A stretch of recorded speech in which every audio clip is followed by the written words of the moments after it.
La inauguración fue de un proyecto de adoquinamiento acá en la colonia San José. La verdad es que el proyecto había sido una parte desde hace años atrás y pues ahora que se está culminando pues se ha llevado la inauguración ya del proyecto completo, ¿verdad?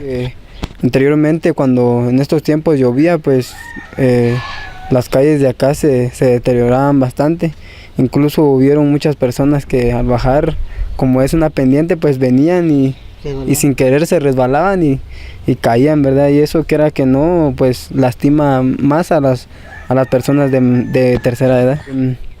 Pues son apoyos que la gente necesita y qué bueno que la municipalidad esté apoyando en este sentido porque son, como le digo, necesidades primordiales de las personas que habitamos acá. Estamos contentos porque ahorita salimos sin lodo, entramos sin lodo, cambia el mes pasado, mucho lodo, nos caímos, entramos chascarle lodo, por eso ahorita estamos agradeciendo mucho de la MUNE, estamos contentos, esperamos más su ayuda de la MUNE.